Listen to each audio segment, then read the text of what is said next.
Welcome to Inside the Firm, a podcast dedicated to small business owners and hosted by entrepreneurs, Alex Gore and Lance Cayko. Each week, they take you on their journey of how to start, run, and grow a business by bringing you inside their architecture and real estate development firm. Get a behind-the-scenes tour of how these business leaders manage their clients and foster company culture while creating new and innovative projects. And now your hosts, Alex Gore and Lance Cayko. Hey, how's it going, Lance? It's going. So, it's just going? That's just going, yeah. I honestly hate that question. Yeah. It's a weak question. You know what? When I was sick and in a lot of pain because of the nerve pain, some people would ask me, and I'd always say good. And I'd almost correct myself and say, well, terrible. I'm just in here's the lot of pain. Here's right the kind now. of question I like, but I'm just a turd, okay? Here's why. Here's the question I like. If I'm checking out of a let's say a grocery store, and they go, "Hey, sir, how's your day going? Did you find everything you needed?" And I go, "No, I didn't actually." Blows their mind. So I like those kind of questions. I do too, because I answered that honestly, because I said I couldn't find this or that. But lately I've been knowing my neighborhood store, so I'm very delighted to report to them, yes, I did. Oh, good for you. I actually found what I want. Good for you. Genuinely, yes. Yeah. So your wife invited us to the Colorado Economic Summit. What did you think of it? Phenomenal. Would you recommend all architects go to it? Yes, but make sure if you go to the one we went to was sponsored by Coldwell Banker, yep, which is the largest real estate, one of the best companies, real estate companies in the U.S. The Amazon of real estate companies. Literally in the world, actually. Really? They're international? Yeah, I don't. They're international. Cool. Yeah. Next time you go to Mexico, when you're driving through, you'll be blown away about how many like Remax and I'm not going to name shit, but all of them, all the big ones that you hear, right? That are actually there. But that's why I would recommend it. Hook up with a realtor. Yep. I think if you're an architect, you should be talking to realtors. You should be buddying with them. That should be if you're one of those architects or business owners that glad hands, especially if you're an architect or you're some kind of designer or interior, it doesn't matter. My God, once a month you should be having coffee with some realtor. Yep. Because they are an advocate for your services. So they sell somebody a house, then they're going to remodel it, then they recommend you, right? Yeah. In this case, Coldwell Banker put this on, and it was geared towards real estate, the real estate market. But we're so heavily ingrained in it. So I would say architects that mainly do commercials that might not be that pertinent, but I'm going to give you some of the stuff we learned. Obviously, these are going to mean this, but sorry, I think what Alex was saying is like residential. Yep, we're residential, but still on the commercial. Maybe it's not sponsored by Coldwell Banker, but it's just an economic summit. Because when you're talking about these cycles, these business cycles, being on top of that and being able to say, hey, looks like we have a good window here. Looks like these numbers are going to tick up. It's a good time to build, bad time to build. Here's why your costs are so much for this or for that. Maybe rentals are good. Maybe they're not good. Maybe the glut is you need more single family homes. All of those little indicators. It was amazing, and the speakers were seriously entertaining. And there was only 3. I like that. It was from 4 to 6:30. It was perfect. So rent in Colorado. They took similar houses, and this house rented out for $1,816. A similar apartment rented for $1,400. Mm-hmm. Actually, but where I'm getting at, I highlighted some things, is that it's rent versus buy. And when they played out these numbers, it was $300 cheaper to buy. So if you are being a developer like us or selling to developers, knowing these numbers, you can say, hey, 25-year-old, 26-year-old, 27-year-old, the average age of a buyer now is 32 years old, right? So 32-year-old. If you're on the fence, you're going to save $300. And first-time buyer. First-time buyer. Yes. Is 32. That's key. But they also went over, so the first or second guy that went up, they have 1,000 properties, 2,000 properties. And they had one of their guys go and look and see what they can actually rent out for and what Zillow says. Zillow says it's 18% higher than their reality. I thought it was 19.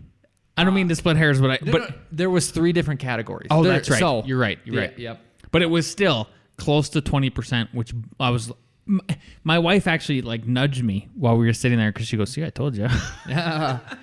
Your Zillow numbers don't matter. What matters is reality. Right. Exactly. And what's good about knowing that too is then, let's say you're planning a development and talking about renting to these people that are buying, you can actually give them real numbers, right? Another thing is that in our price range, they listed out the different price ranges of the different houses and how fast they sell, which is great. If you're selling something, then you know, hey, maybe you need to lower your price. Maybe you can up your price. Are you within that range? So that the 300,000 to 500,000 was in 24 days. That's where ours Which will is be. phenomenal. And my realtor wife has told me over and over again, you want properties to be on for less than 30 days. There's just something psychologically that potential buyers look at a property. If it stays on for more than 30 days, they think something's got to be wrong with it. There's some kind of hidden thing that I'm expecting. But in this particular market. And unless it's $1 million listing or not, then it was 80 days. Then you can tell, hey, it's going to take longer. There's actually nothing wrong with this. You can bring up the stats, and there you go.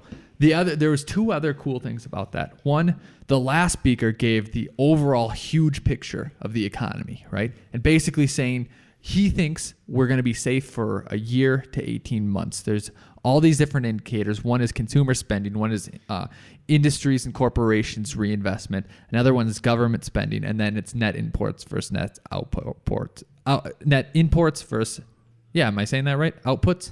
Yes. Exports. That's what I'm looking for. Exports. And all the indicators for business reinvesting are up and going to be up. Consumer spending is going to be up, and the government is going to keep printing that money and keep making. Hey, that's all that. If there's anything they're good at, printing that money. Hitting Control P on that keyboard and just pop it out. It's unlimited. Unlimited. So if you can get a project done in a year and a half, that's your goal. That's your goal right now, is to get it done, just to be safe. Not to say that it's going to crash in 18 months or anything like that, but just to be safe. And what was cool about that is that he said at the end, the real estate agents need to get with the architects and developers and lobby these cities to get these regulations down so that we can actually make affordable housing, because there's such a pent-up demand for affordable housing. In Colorado, I'm sure it's true in California as it is in the East Coast and probably a lot of different places. What this led to, Lance, in the paper today, one of the city council persons is basically said, we need a meeting with developers in Longmont to see how we can make affordable housing. So my brain just ticked. I met with this lady before. I immediately emailed her and said, hey, let me know, keep me on board. We're going to a political thing with the mayor next Monday too. And I want to tell him he should go to this meeting too. And I'm going to ask that councilwoman if I can present either in the beginning or the end, even the middle. I don't care, because I was sitting there in lab answering people's questions, and then I just went off with a presentation about what is actually happening. You were in the zone, sir. I went from fees, so like take a typical housing, times it by the construction cost, the land fee, and then the profit, and then add in the tap fees and everything the city has, and then show how it's basically impossible. So this is going to be a public hearing? Yes. Oh, wonderful. Then talk about site plan review. Give them specific examples, and then ask them they need to change their philosophy from marking everything down that's in the code book to, does this actually matter? Is what I am marking up really relevant to the final built product? Because if it's not relevant, you are causing the cost to go up for these people at the end of the line. And there's going to be loops where this ties in. Then go into fire sprinklers and then tell them, how much it costs, $7,000. Then I'm going to pull the stats about how much fire damage there was and how many deaths there was in Longmont, Boulder County, and then the whole United States. And the reason why I'm going to point that out is because I'm going to do a opportunity cost analysis, right? That $7,000 could be used for two other things in our case. One, solar panels. Solar panels actually do something and they power something, and they reduce our risk because if we do the same price with a fire sprinkler versus a solar panel, we're going to sell it faster with the solar panels, right? Absolutely. More confidence in the developer side. Or I could reduce our prices by $7,000. What that's going to do over the long run is reduce their mortgage by $20,000. That's 2 years of college. So opportunity costs, you're having a system that isn't statistically solving anything, right? Because it's just sitting there not getting used. You still have your 2-hour fire separating. You still have your alarms. The death rates are not going to happen. But if you want to talk about deaths, let's talk about deaths. Then get the stats for the pollution costs and say, if we're going to fight this, I swear that it's going to be like 30,000, 50,000 people in pollution death and maybe 1,000 or pollution-related deaths. Yeah. And I'm saying, I'm not diminishing. The fire chief should be concerned, but someone needs to fight back with real numbers. And if we're going to spend this money, let's spend it wisely. Then go into flexibility about how site plan review pigeonholes you. And if you want to do a change, you can't do a change because it's not in the site plan review because you have to go through the site plan review, which links back to all their crazy changes. No one wants to go back and do that. So you're putting the cart before the horse all the time in every one of these planning situations. Then go to the economic summit and tell them how, as a whole on a macro level, and maybe we need to have some real estate people there, people want affordable housing. Real estate agents want it. Architects want it. Developers want it. Builders want it. Why is it not happening? If this is the case in any other industry, someone wants an iPad, a widget, a book, the economy will make more. The only reason is because the city is taking the role and saying, we are dictating and deciding what wants to be here. We're going to decide what's beautiful and what can be here. Why are you taking that away from the consumers? Because everyone is saying what they want and you're not letting them have it. And then go into the concept too of the macro thing of another thing is land cost and open space. And basically what you're saying is we have this concept of a standalone city.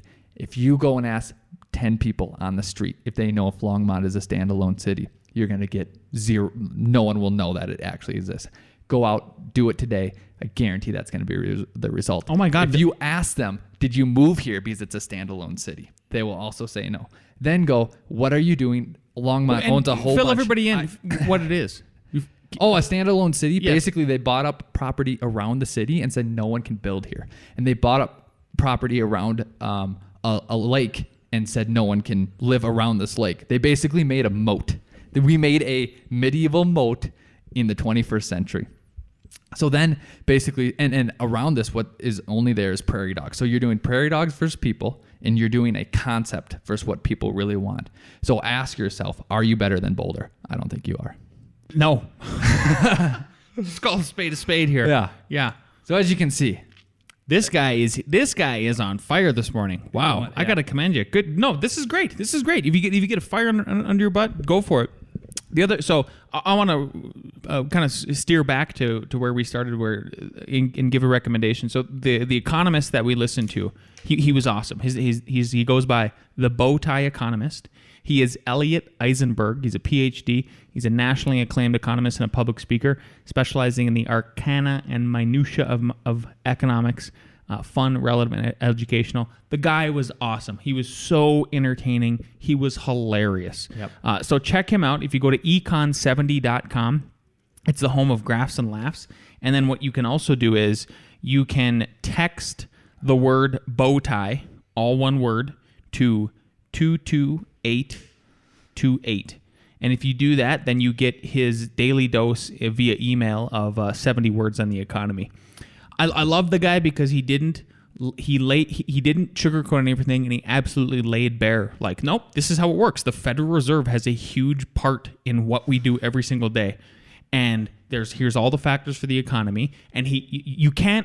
I know everything's hyper politicized right now, but you can't avoid it. And if you are a capitalist in this economy, real estate, architect, doesn't matter, business owner, you better start understanding what the politics actually mean, especially like these tax cuts that are coming through now. Right. Honestly, you need to understand politics, but I was just listening to Joe Rogan, and I think he had Steven Pinker. You can't politicize it. You need to understand politics. You need to understand what's going on. You need to understand the ramifications of both of these proposals. But once you politicize it as a left versus right, right versus left, people will not pay attention to facts. They will only pay attention to how they look in their tribe. And guess what? Your bank account doesn't care if you're left or right or in the middle or up and down. Right. Your bank account has no political affiliation. But that's why this guy was the inspiration for...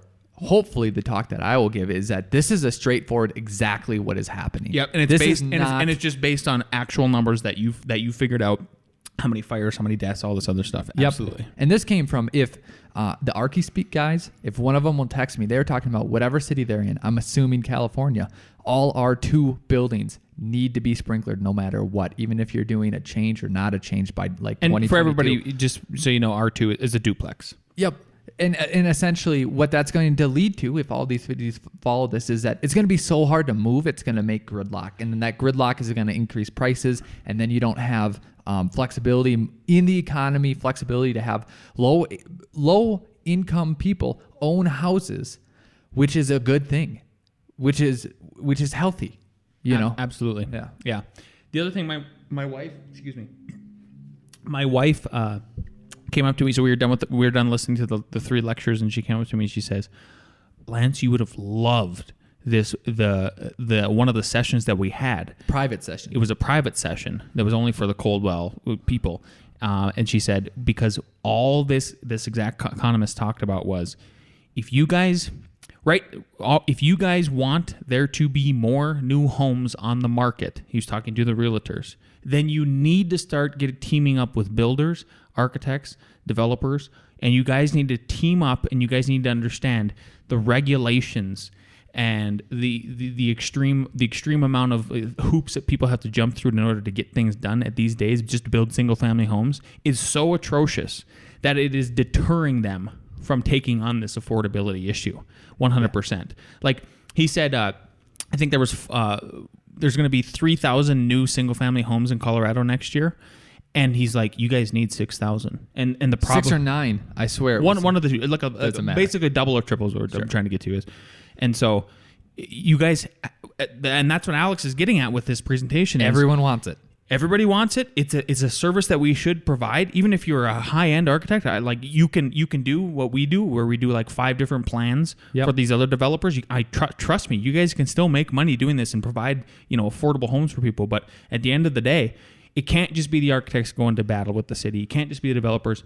We've got to come together, and we've got to present the ideas that Alex is talking about. Are there actual facts that can back us up and say, it's time to start deregulating a little bit. It's time to start coming back to like common sense solutions. Yep. And then going back from my ending point of open space, that we can't buy land for under 18% because of the way the land is structured here, even though we have open space in the mountains and around Boulder. If we do our development project, Mark 2, you can see it on the podcast, Inside the Firm, podcast.com. I would love to say to the city council, I would love to make 100 houses on 200 acres or however many acres, 100 acres or less, 100 houses. Even 50 acres, you could probably fit 100 houses on them in an affordable bracket. And we know people in Denver that would probably give us some money, and people that we'd meet after we did this project successfully, and it'd just be houses and laying out roads. Lance and I could do that. We could sell it to people. Everyone would like it. Because of what I just laid out, you guys will not allow it, and you're the only ones that can fix it. Absolutely. We'd absolutely do that. Mm-hmm. Yeah. So we'd make a neighborhood. Yeah. So stay tuned. Stay tuned as Alex and I wade through this and piss off city council. Well, we got to try to do something. I mean, and especially if we're developers now and they'll have us there, I think it's worth a shot. So stay tuned. Yep. I had a meeting with a developer who is also my friend earlier this week, Al. And he told me something very profound. Okay. He said, plans are like a football play. Interesting.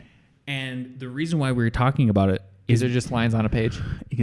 They are just lines on a page. But we are going through we have a potential problem with it's not technically our client because we were just hired as basically draftsmen for this builder. But one of the problems is that something didn't work out, and it's basically this door was supposed to swing in this certain way, but the attic won't allow it. Like, there's a roof sloping down. It just won't work out. So I was describing the problem to my developer friend, and I said, "Hey, he's also obviously a builder." And I said, where does this land in terms of responsibility? Who pays for it and everything like that?" And he goes, "Well, first of all, whoever has the contract with the client is kind of first where it lands." But he said, "Lance, let's zoom out and think about it this way. Think about it like a football play. It's drawn on paper. Every time you draw X's and O's and block here, and touchdown. Right? Every touchdown time, happens. every time on paper, it's a touchdown, right? Yep. You just maybe got to skirt one guy, but you're a pro running back. It's just a spin move, Control B, right? Right. Easy. And then I thought about what happens then? Yeah, why isn't it a touchdown every time? Oh, because life happens. Because you can't predict. Interesting. You can't predict what you just can't predict the outcomes. Or when the play happens, someone moves in a way that who knew? You see something, you build something, a wall gets put up. Oh, what's happening there? You notice something. Maybe, yeah, exactly. Maybe a carpenter put something in the wrong way. Maybe the trusses didn't come out the way you thought they were going to come out, and it caused this problem because maybe somebody got too busy and they were just like, screw it, let's just not show the architects or the engineers, and they'll just put them up, and then nobody coordinated, and all of those things, right? All of these things could have happened. So then I started thinking about my house. You would think stupid old Lance, Mr. Mr. Architect, who also did the majority of the engineering on the house too, would have everything figured out. Oh, it's all going to work out. Actually, I would. And it didn't. One of the biggest screw-ups in my own house was that we put in the laundry, we have 2 stacked washers and dryers upstairs, and I had the door swinging in for some stupid reason, and if the door swung in, I couldn't open the washers and dryers. So we went up there and I go, oh, well, that was my mistake. Yep. I guess as the owner, we are going to pay for it because it's a change order, right? It's my building. I not only did I draw it, but it is my building as the owner. We flipped the door. We solved the problem. Yep. My wife just goes, oh, okay, no big deal. Like nobody got angry or anything like that. So there's 2 big lessons that Alex and I took from. We went down. We did this site visit. We don't have to get. Can I tell you what we learned in the site visit? Yeah. So what we learned was we never reviewed shop drawings for trusses, which normally we do in an architecture role, not in a drafting role. So sort of what that indicates to me is that, okay, you have your X's on offense and your O's on defense. There was another O in there that we never saw, right? We didn't see those drawings.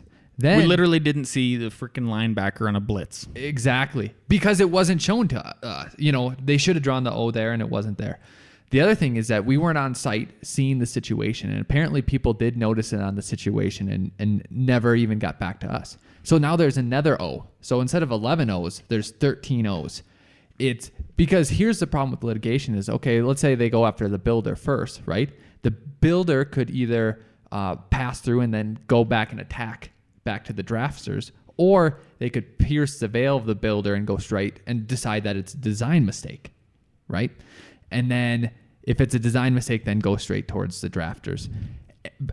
So what do you do in that situation? And what is the big takeaways? And do you want to go to takeaways or what we kind of propose as a solution? And people will see, we'll let them know throughout the weeks if it works or not. Do what let's talk about our proposal. Perfect. And our proposal, I want to just kind of focus it in on one of the things that Alex and I preach all the time is there's a problem, you run head on at it. Yes. You just go right to the problem. You don't even waste. I don't care if you have a deadline with something else. There's a major problem, drop it all, go right to the problem. Yep. So this could happen to any of you in any sort of situation. So Lance and I are going back and we decide we need to ask everyone if they want to actually fix the problem or not and are going towards a solution. Because if there's 3-4 parties involved, if one of those parties is not involved, we can't move because they're all hinging on the other one, and a dominoes will fall, and then all of a sudden we'll have litigation. So if everyone agrees to that, then we're good to go.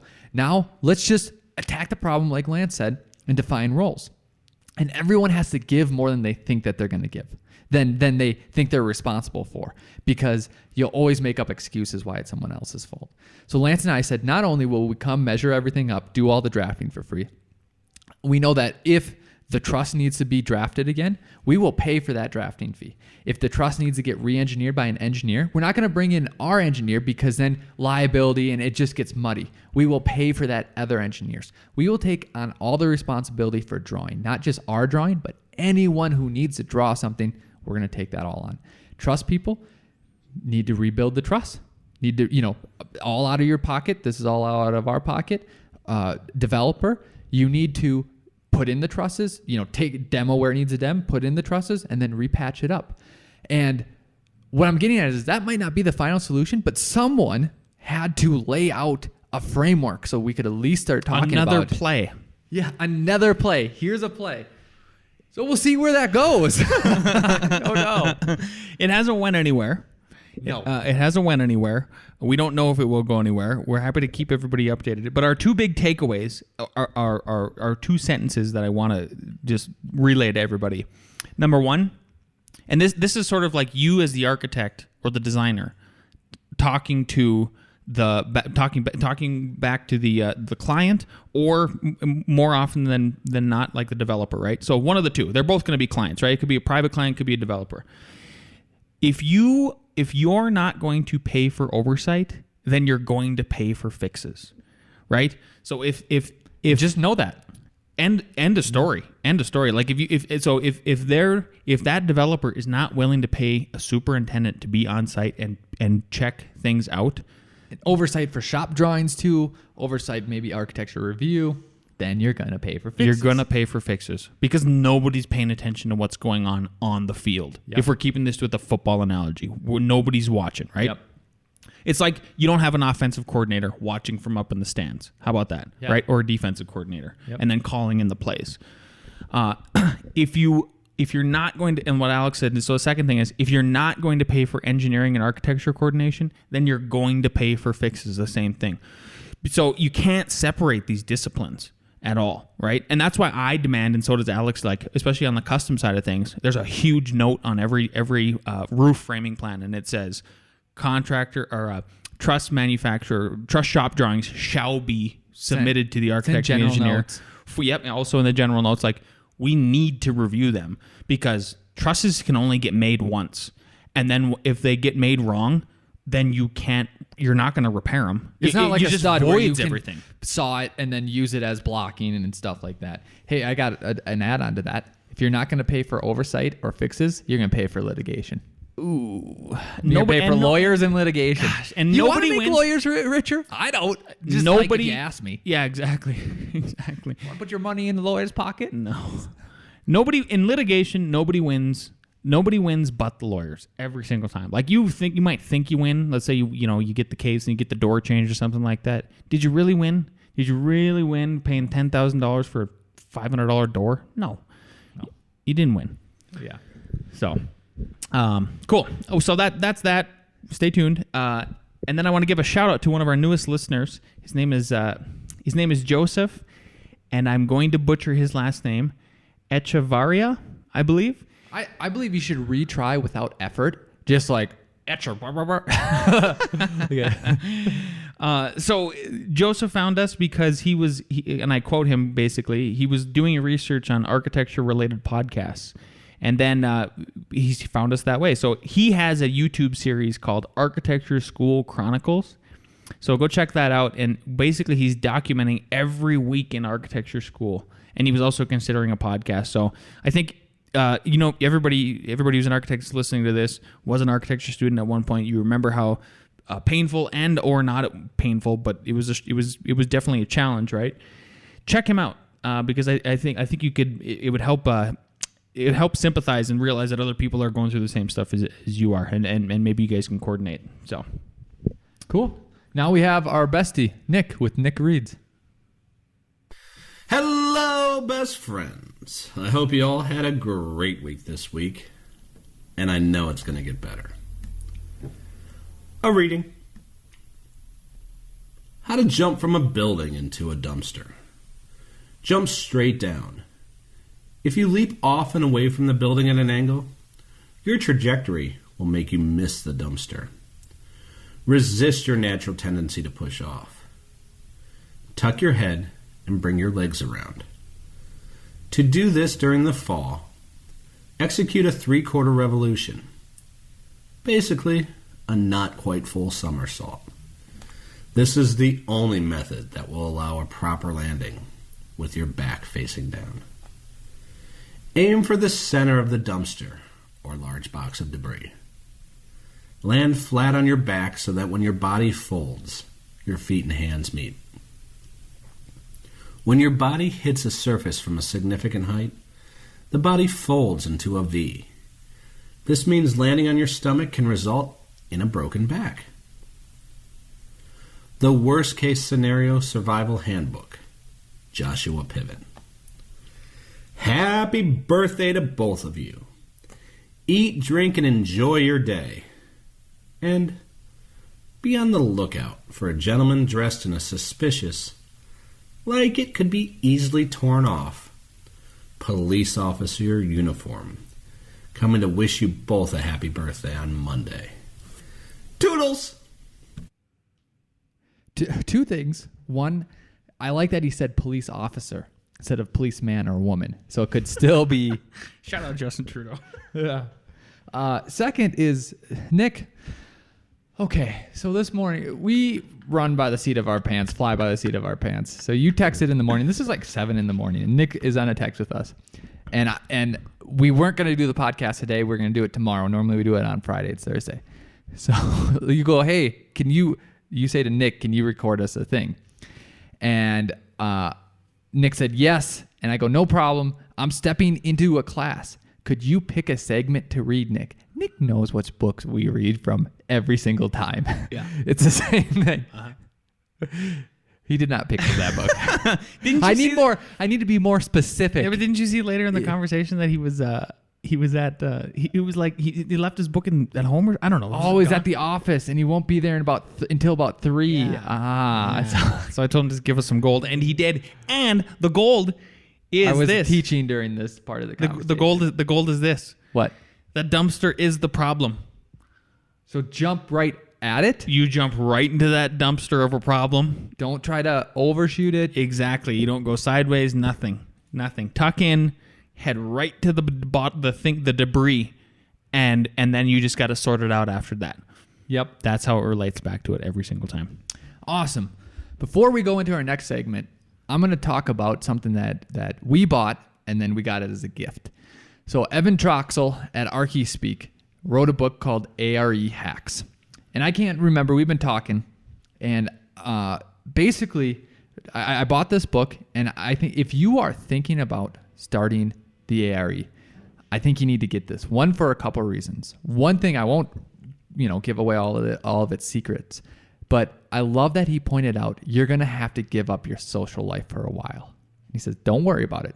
You're going to have to give it up, though, and get people in the mindset. Because I remember after I read that, I went home, and I just thought, I went home, started playing with my baby, talked to my wife. Dude, I even worked out last night, and I thought back to when I was studying for the A.R.Es, and I would immediately go home, and I'd start to study, and then I would eat food either at my desk, or I'd turn around and eat it at the dinner table. Wouldn't play with my baby, would barely talk to my wife. I go, oh, that was terrible. But everyone has to do it. And then Evan sent the whole crew that's going to be on the next segment a copy of the book. And what was great is that they're on A.R.E Jeopardy. They're doing it. And one of our guys said, oh, I guess I need to start studying now. Yeah, exactly. Just because he got the book. Like, if that one thing made him took it seriously. Yeah, dive into that dumpster. What are you doing? Right at the problem. So our next segment, the guys will be joining us for A.R.E Jeopardy.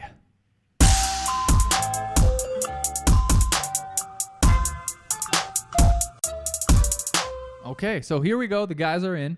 First question, you know how it goes. There will be A, B, C, or D. If you're playing along, write down your answers. The guys will too. They'll reveal their answers, and then we'll give the correct answer. So concrete is, then colon. So I'm going to say 4 things, and concrete's going to be one of these 4 things. A, strong in tension and weak in compression. B, strong in compression and weak in tension. C, weak in both tension and compression. D, strong in both tension and compression. Do do do do. Sing with me, Lance. Do do do. Do do do do do do do do. Okay, are we good? All right. B, and B. You are all correct. Give yourselves all a point. I'll do that on my little marking. You all went through materials in college? Okay. And that's why, let's say you have a concrete floor and it's 6 inches thick, you would, or 8 or 10, you'd put the rebar at the bottom because when it's pushing down, the bottom is pushing out in tension, which is. Oh, I like the better one. I like is if you're doing a basement wall, and you put it closer to the inside face because all the earth is pressing against it. Yep. Okay. Question number 2. The diameter of a number 5 rebar is one of these 4 things. The diameter is A, 0.75 inches, B, 1/5 of an inch, C, 1/2 of an inch, D, 0.625 inch. Boy, you got tricky with that, Al. You like how I mixed up there? Tricker. Yeah. Somebody ought to be writing for the A.R.E. I almost did a question where you'd have A, B, C, or D, and then you'd have like, is it A and D? Oh, A, get out of D, here. and B? I always, there should be no Okay. E's. 0.75 of an inch, 1/5 of an inch, 1/5. a half an inch, or 0.625 of an inch. Number 5, rebar. What is it? Okay. Ready? D, C, and D. D is correct. D is correct. 0.58. I guarantee you will get a rebar question on the port. Did you get any on A.R.E? I did. can't. I got thousands of questions, so I think you're right. Yeah. Well, I remember because I got the highest score of structures in the United States. Oh, you. Maybe. I don't know that. You never know your scores. Yes. Okay, that's it. On to me. Yep. I even have a tiebreaker this time, just in case. So what is the score so far? We don't have to name names. It's 2 people have 2. Mark is tied for the lead. Mark is tied for the name lead. Yeah. Wow! Congratulations, Mark. It's a Yep. new day. A new day. He's feeling good. He's feeling good. Well, he's got Jason, our perennial powerhouse. That's exactly what he is. It's exactly behind. what he is. All right. Well, here's your chance to catch up. Okay. You have a new client, and one of their goals is energy efficiency. Which of the following design strategies will bear the most energy efficiency? A, prescribing solar panels. B, prescribing insulation values that are 50% greater than the code minimum. C, orienting the building lengthwise along an east-west axis. D, deep roof overhangs. So you have a new client. Their biggest goal is energy efficiency. Which of the following design strategies will bear the most energy efficiency? A, prescribing solar panels. B, prescribing insulation values that are 50% greater than the code minimum. C, orienting the building lengthwise along an east-west axis. Or D, deep roof overhangs. Which one is it, gentlemen? Are we good? All right, what do we got? B, and C. The correct answer is C. Whoa. And I feel like you also will get a question like that too. You know what the part that pisses me off about my own question that I wrote? It doesn't say. Awesome. But this is me trying to be one of these A.R.E. people that write the questions. What it left out is where it's at, right? Exactly. So They do things like that. there you go. So you just got to make an assumption. You just got to make a little. You literally got to dive right into that dumpster, Al. Every time. Yep. That was our earlier thing. Okay, question number 4. The webbing of wooden eye joists of the main floor on a newly built house that you designed have been found to contain a carcinogenic chemical within them. Who is responsible for the removal and replacement of the webs? A, the contractor. B, the architect. C, the structural engineer. D, the manufacturer. So you have, in a house that you designed, the webbing of wooden eye joists that we do all the time, and there's been found to be a carcinogenic chemical within them. Who is responsible for the removal of the replacement of the webs? Removal and the replacement. A, the contractor. B, the architect. C, the structural engineer. D, the manufacturer. Who is responsible, boys? Who are you going to throw that responsibility? Is it going to be on us? We're going to pay for it? Who's paying for it? All right, here we go. What do we got? A, D is correct. So we don't even need the tiebreaker. Gresh clearly wins. King of the day. King of the day. All right. Very good, boys. We'll see you next week for that one. Awesome. Great segment. Again, go to Amazon.com, pick up Evan Troxel's books, A.R.E. Hacks, to get started. Just to let everyone know, our friend Mark LePage over at Entree Architect Podcast always says, if we build better businesses, we will build better architects. If we work to build a thriving, profitable business, then we'll have more time and resources to focus on our practice, our craft, our art as architects. I think that is great. A better business starts with planning for profit. Mark and his team at Entree Architect will show you how. Download their free online course, Profit for Small Architects Firms, at entrearchitect.com/free course. Actually, // So go get his free PDF, his free course, and it's free. There's no risk. You will learn. If you learn one thing, it is 10 times your money. And if you somehow aren't listening to his podcast, please go listen to his podcast. Yep. It is phenomenal. And join his group on Facebook. So it's entrearchitect.com/free course. We're going to give a shout out to another one of our friends that's been on the podcast before, A.R.E. Reinhold. Did I say that right? You did. Perfect. He says, if you love what you're doing here on Inside the Firm, be sure to check out 30x40's YouTube channel for a behind-the-scenes look at Practicing Architect's residential design studio. The channel, created by A.R.E. Reinhold of the 3040 Design Workshop, features more than 180 videos from design tutorials, project walkthroughs, short courses, product, material, and software reviews to model building demonstrations, vlogs, live streams, and viewer Q&A.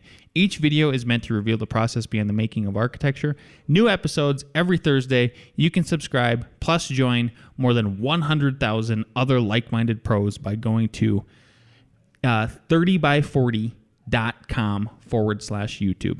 What's and you spell out 30by40.com/YouTube. Also, just go to YouTube. Go to 30by40.com. What I learned from this, I didn't know it was every Thursday, which is cool. And I like his videos. I really like his videos. They're very well done. Yeah. So I just subscribed. I haven't subscribed before. Have you seen his last one? I have not. It's every book an architect should have. And it is awesome. Just because he always goes down to like the substance and the principle behind stuff. And like you said, they're very good. They're every Thursday. The quality's like top notch. 8 minutes, something digestible, something like that. So go ahead and do that. Last thing before Lance wraps it up with how you can help the podcast, I want you to help yourself. And the way I want you to do that is to try Revit. And the way that you can try Revit is with a monthly subscription, right? You can do that. It's regularly $275, which is 2 billable hours if you're a principal. Absolutely, it is worth it. Times are changing. If you're not into Revit, you need to be. You are losing business because you're not in Revit, and then also you're being less productive because you're not in Revit, and you're not taking on the responsibility and you're not getting the reward that you need because you're not modeling correctly. I know that seems crazy to say, and some people might fight that, but it's absolutely true. If that's too steep for you, and I totally understand because you're running a lean firm, that's totally okay. You can get Revit Lite for $65 a month. Go on Autodesk.com. You can find it there. Please sign up. Transition over. Awesome. If you like us, if you love us, if you want to hear more from us and interact with us, please go to our private Facebook group and join that. It's Inside the Firm. Just if you go to Facebook, type in Inside the Firm. There'll be 2 things that pop up. Number 1 is our actual Facebook page. That's Inside the Firm. Give it a like. Share it with some friends if you'd like. Actually, the top pinned post right now is a playlist of all 48 episodes, and after today it'll be 49 episodes. So you can just binge listen. It's like 17 hours of listening of Alex Gold. and I bantering. Absolutely. And then please join the group. Follow us on the Twitter.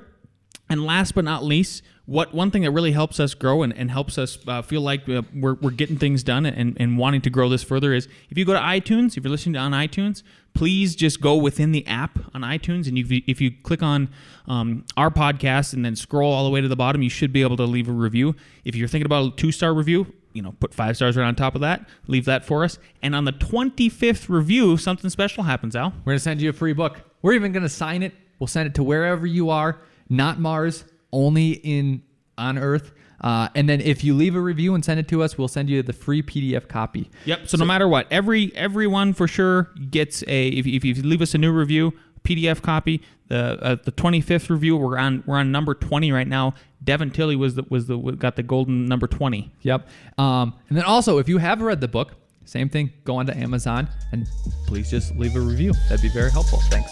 Beautiful. See you next week.